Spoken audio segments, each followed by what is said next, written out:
You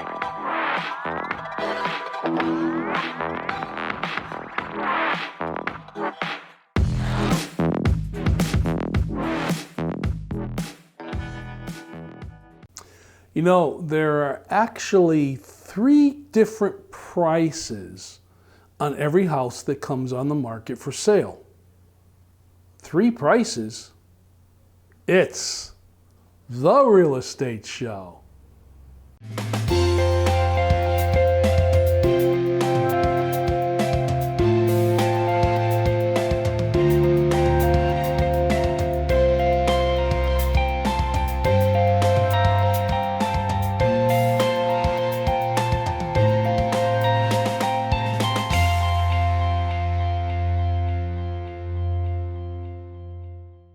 Welcome to the Real Estate Show. My name is Rick Naples. I am the owner-broker of Zone Realty LLC. You zone your home. Well, as I said in the opening of the show, 3 prices. What am I talking about? Well, if you're in the market to buy a home, there's actually 3 prices to that house. Now let's talk about what those prices are. We all know the first price. That's the listing price. That's the price that you see when you do your searches on the internet, or if you look at ads or whatever. That is the asking price that the seller has put on the home as to what they would like to sell their house for. Now, how did they get to that price? Well, they got to that price because they looked at what was selling in the marketplace. Their realtor or listing agent or agency did a study and looked at like houses with, same size, local area, same amenities, and so on and so forth. And what closed recently and what they sold for to give a recommended price for the house when it comes on the market.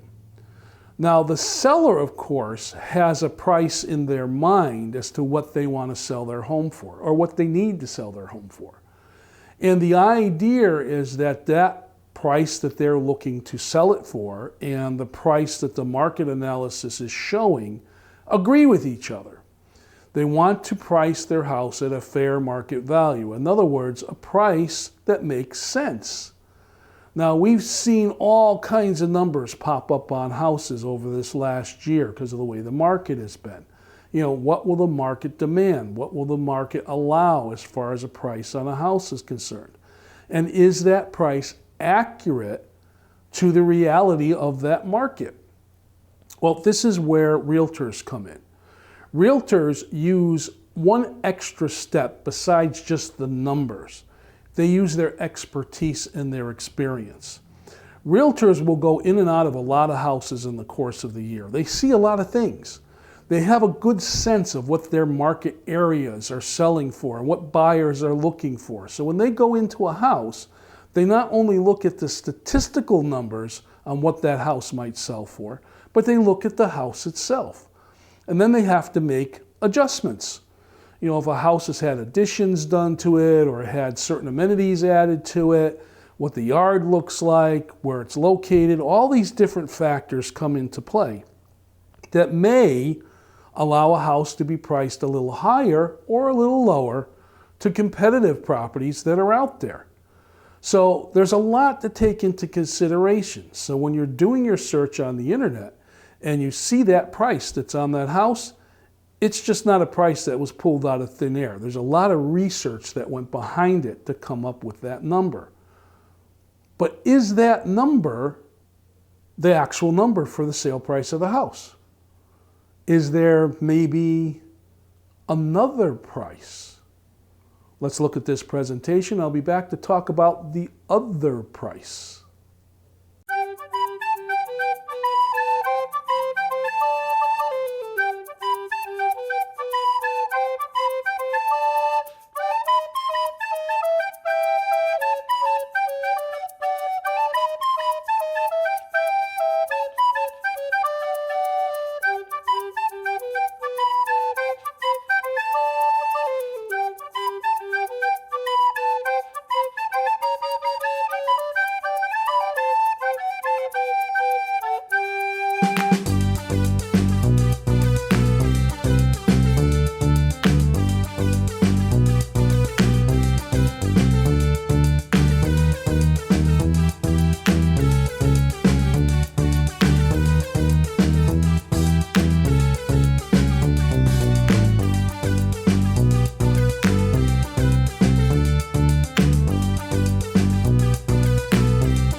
what is the other price of a house that comes on the market for sale?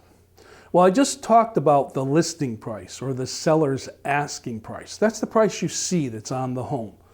It's what the seller's expecting to get for their home. It's a number that's been arrived at through some research and looking at what comparable houses have sold for and pricing that house to that market, usually with the guide of a realtor that is experienced in that particular market area. But there's another price, and that's a price that's pretty much unknown at this particular point in time. And what that price is that's the price that a buyer will pay for that house.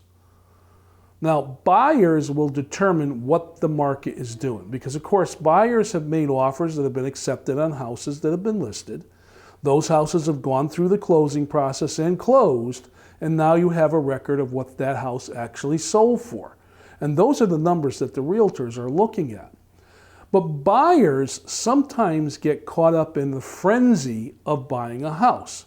Now, we've seen the inventories on homes for sale fluctuate in these last couple of years.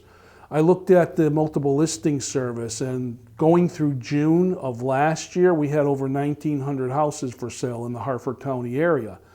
This year, we only have 1,300 houses for sale in the Harford County area. So you can see the inventories have dropped. What does that mean? It simply means there are fewer houses out there to buy. Because there's fewer houses to buy, buyers tend to get a little competitive with each other. And we saw that when the inventories were really low, where you had buyers making offers over what the listing or asking price was on the home. Now that can open up a little bit of trouble. And I'll talk about that a little later on in the show. So it also made a situation where if someone was buying a home for cash, as opposed to trying to finance it, those that were looking to finance the home had to be very careful on what they were offering if they're going in over listing price because of just that. They're financing a home, and there's another thing that gets involved when that happens. We see cash buyers coming in, or we saw cash buyers coming in, offering to buy the home at much more than what it was listed for. So it was a seller's market. And folks, it still is a seller's market out there. The inventories are still low, and sellers are demanding premium prices on the house. The other thing that's affecting what a buyer is going to offer on the home, this second price, is how they're going to finance it and what the rates are doing. We've watched mortgage rates go up. Now we're seeing them come down a little bit. We've seen different mortgage programs change here. We've seen 100% financing programs and so on and so forth. And although we just got a great report about jobs out there and how unemployment is way down, the economy keeps chugging forward. So we have to be very careful on what we can afford as far as a mortgage payment is concerned. You don't want to overextend yourself, obviously. So when you're looking at houses for sale, and you're looking at that asking or listing price, you have to take that in stride as to what you're going to offer. Now, there's all kinds of statistics. In a normal market, I don't know what a normal market is anymore, but in a normal market, the National Association of Realtors, when it did its study, they were looking at listed price, asking price, to what buyers were actually paying for the house. And they came up with percentages, and they said it's most likely that a deal would happen if a buyer made an offer somewhere between 96 and 98%, let's say 97%, of the asking price. Well, that kind of got a little muddled because of COVID and the low inventories and the way the market started to fluctuate. What we actually saw when I looked at, again, June statistics comparing last year to this year, with what's been listed through the MLS and closed, and I just did Harford County because that's the area I specialize in, we found that houses were selling for around 103 to 105% of asking price. So there's still people out there that are making offers and getting them accepted and closing on houses at higher than what the asking price is. Now, that kind of squeezes out a lot of first-time buyers because, again, they need to finance the home. They've got to obtain a mortgage. They don't have the cash. So what happens if a buyer makes an offer over the listing or asking price, and that listing or asking price is too high to the reality of the market and what the house is worth? Well, that starts the situation of what I call the third price on a home. Let's look at this presentation, and I'll be back to talk about what that third price is all about.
I'm talking here on the real estate show about three prices on every single house that comes up for sale. And I just talked about the listing or asking price and what that is and how that's arrived at. And I also talked about what the buyer is going to offer on the house and how they may have come up with that number and the statistics that look at that. But there's a third price, the secret price, the price that nobody's really knows what that house is going to sell for. And I call that the appraised value. Now, the appraised value is the price that the bank is going to put on the house. Because when you're financing a house, obviously the bank has to justify its risk to put the monies forward for that house to be purchased. So they're going to hire an appraiser. The appraiser is going to go out and look at the property and look at the statistics of the properties in the area to come up with a value on that home. Now, is that value the appraiser is going to come up going to be equal to or more than what the listing price is? Well, we hope so. If you end up purchasing a house under listing price and the appraisal value comes in higher than what you want to purchase it for, you're in a positive equity situation, and that's ideal. But sometimes the appraiser will do an appraisal and the value of the house comes out lower than what the buyer is offering for the house, which may be lower than what the seller wants to get for the house. Now what happens? Well, usually you have to go back to the negotiation table because now you have a bona fide appraisal as to what the bank will do on that house, and you have to negotiate around that price. Now, how do appraisers arrive at the price on the house? Well, they look at a number of statistical pieces of information, and they look at hard numbers. They're looking at things like square footage. Does the house have a garage or not? They don't look at the amenities. If somebody has put a deck on the back of their house and they have a pavilion or a jacuzzi, they have an above ground swimming pool, a couple of sheds in the backyard, and their yard is an acre or 2 acres or 5 acres, the appraisal doesn't really look at all that stuff, and that can make some issues. This is where you have arguments between what is considered a perceived value and what an actual value is. Now let me define that a little bit. A perceived value is what the buyer wants to pay for the home, or what they perceive the home is worth. It's also what the seller thinks their house is worth. And we as realtors, a lot of times when we're meeting with our buyers and our sellers, sometimes have to sit either one of those parties down and talk to them about perceived value and the difference. You know, you may be looking at a house that has all the same things that another house has, like to like, apples to apples, oranges to oranges, as they say. But maybe one house has a little bit bigger of a yard, and maybe that house has an above ground swimming pool. So the buyer may perceive that that house is worth a little bit more than what the other house is worth. Same reasoning behind the seller. But the appraiser may just look at house to house and may not care that it has a bigger yard and it has a swimming pool in it, because those are perceived value. They deal with the real values. They deal with the statistical information. So that can cause some problems. So you have these three prices on every house. It's the price that you see, it's the price that the buyer is willing to pay, and it's the appraised value of the home. And you hope that all those come together. So I'm looking to buy a house. Gee whiz, why doesn't they just put a price on the house that just makes sense? I mean, it's what the house is worth. It's what I'd be willing to pay. It's what the bank's going to finance. I mean, what is all this, asking for these crazy prices or bidding over what the house is worth and appraisals not coming in and all this craziness? Well, welcome to low inventories. When there are very few houses for sale, there's a lot of challenge in getting those houses sold. Sometimes houses will sell very quickly. Sometimes it takes more. This is why pricing becomes so important. We look at the numbers as far as putting a house on the market as to when it's going to sell. And one of the things that we have to be aware of is, are we pricing that home competitively? Now, when you look at the numbers, you can see that some houses come on the market, they sell very quickly. They sell in one day. Usually those are houses that are priced at or below market. If I were to throw some statistics, everybody knows I'm a statistics guy. I like to look at numbers. If you price a home 15 to 20% under what the market is demanding, you're going to hit the widest pool of buyers and get busy showings and a lot of people making offers on the house.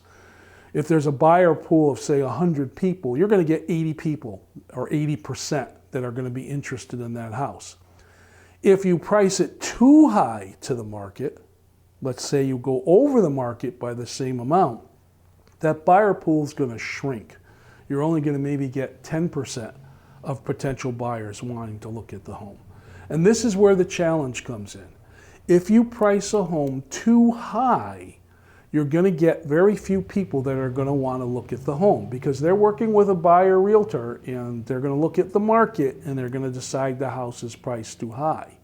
So then what happens is the seller will adjust the price. That's when you start to see price drops. And we've started to see a lot of that in the marketplace lately. But if that price keeps dropping, buyers start to form the opinion that there's something wrong with the property or the seller's desperate. And that sometimes will solicit very, very low offers. So you want to go out with a price that makes sense to everyone that's going to be involved. The seller, the buyer, the appraisal if it's being financed. And you want to be careful. Let's take a look at this little presentation. I'll be back with some final comments on the show.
I'm talking here on the Real Estate Show about those three prices on every single house.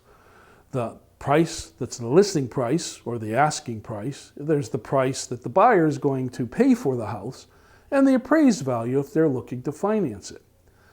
The trick is to get all those numbers equal, is to get all the parties to agree to a number that makes sense for everyone that's involved.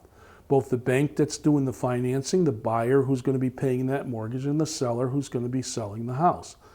But there's all kinds of underlying issues that come up when you're doing those comparisons. What's the seller's situation?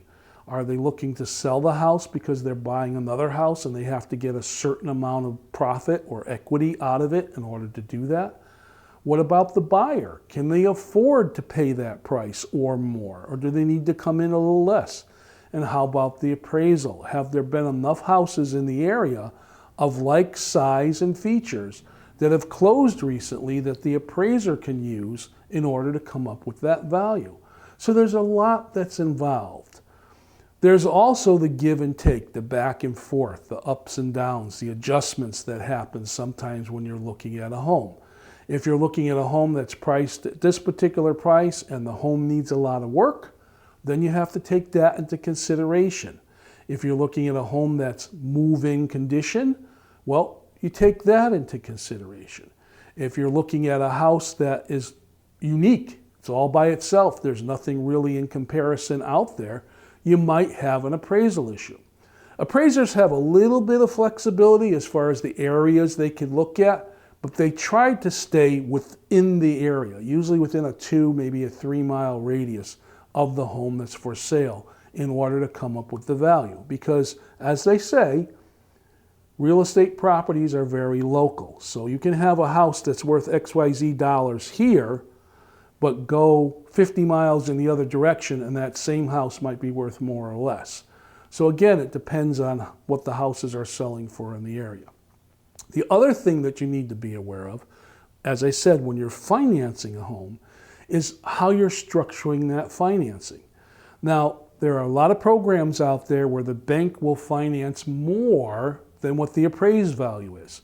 I'm a perfect example of that, folks. When I did my house, I did what's called a rehab loan, a 203K rehab loan, and they were able to take the appraised value of the house and give me 10 to 15% more than the value so that there was money in that mortgage loan in order to do the repairs that was needed on the house.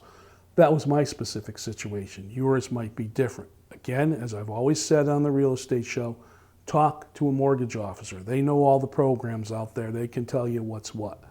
So remember, when you're looking for houses, you're looking on the internet, you're looking in the newspapers, or whatever source you happen to be looking at, that price that's on the home is only one of 3 potential prices. It's your job as a buyer and as a seller, and the bank's appraiser job, to try and make the number make sense for everyone that's involved. My name is Rick Naples. This has been The Real Estate Show. Thank you very much for watching. See you next time.